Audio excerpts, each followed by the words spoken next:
আজারবাইজানের বাকুতে চলছে ২৯তম জলবায়ু সম্মেলন। মূল অধিবেশনে আজ বক্তব্য রাখবেন প্রধান উপদেষ্টা ডক্টর মোহাম্মদ ইউনূস। বাকুর প্লেনারি হল নিজামীতে স্থানীয় সময় দুপুর ১২টায় শুরু হবে এই অধিবেশন। এতে আরও কথা বলবেন জাতিসংঘ মহাসচিব ও সংস্থার একাধিক সাবেক সদস্য। মূল পর্ব শেষে একে একে বক্তব্য রাখবেন বিভিন্ন দেশের রাষ্ট্র ও সরকার প্রধানরা।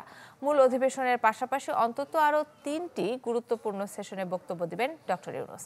এর আগে সেখানকার একটি হোটেলে বাংলাদেশের সরকারি বেসরকারি কর্মকর্তা ও প্রতিনিধিদের সাথে বৈঠক করেন তিনি।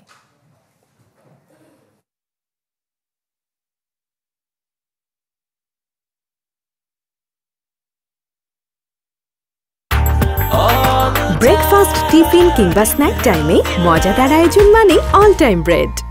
দর্শক, এ বিষয়ে আমাদেরকে সরাসরি আজারবাইজান থেকে যুক্ত হবেন আমাদের সাথে সরাসরি আশিকিন প্রিন্স। প্রিন্স, সম্মেলন নিয়ে আমাদের একটু বিস্তারিত জানাবেন। কাকুলি, আজকে প্রধান উপদেষ্টা তিনি ভাষণ দেবেন। আমরা যতটুকু জানতে পেরেছি যে স্থানীয় সময় ১২টার দিকে ভাষণ দেবেন বাংলাদেশের প্রধান উপদেষ্টা ডক্টর মোহাম্মদ ইউনূস।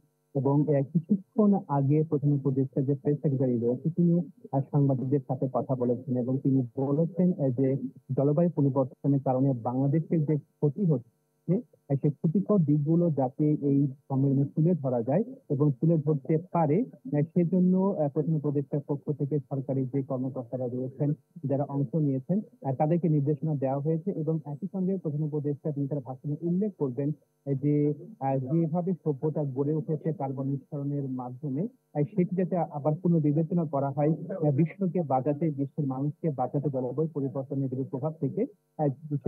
সে কারণে গ্লোবাল নর্থে যারা বসবাস করছে অর্থাৎ উন্নত দেশগুলো যদি বিষয়টি বিবেচনা করে সেটি তিনি তুলে ধরবেন। প্রধান উপদেষ্টা যে প্রেস সেক্রেটারি রয়েছে তিনি আমাদের জানিয়েছেন যে প্রতি বছর জলবায়ু পরিবর্তনের কারণে বাংলাদেশকে আর্থিকভাবে ইনভেস্ট করতে হচ্ছে $3 বিলিয়ন।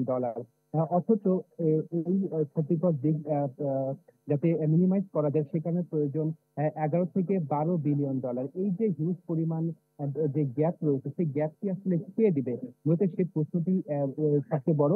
তো এই বিষয়টি মূলত এই টপ সম্মেলনে তুলে ধরার জন্য প্রধান উপদেষ্টার পক্ষ থেকে সবাইকে নির্দেশনা দেওয়া হয়েছে। এবং একই সঙ্গে বলা হচ্ছে যে যেহেতু বাংলাদেশ এই জলবায়ু পরিবর্তনের জন্য দায়ী নয়, সেহেতু উন্নত দেশগুলোকে তার জন্য কম্পেনসেট করতে হবে যারা ক্ষতিগ্রস্ত দেশ রয়েছে।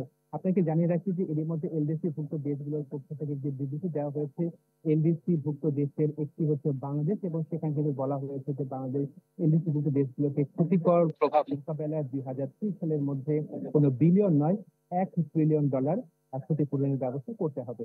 কাকলি প্রিন্স, আপনাকে ধন্যবাদ। দর্শক, ২৯তম জলবায়ু সম্মেলনের বিস্তারিত জানাতে আজারবাইজান থেকে সরাসরি যুক্ত হয়েছিলেন সহকর্মী আশিকিন প্রিন্স।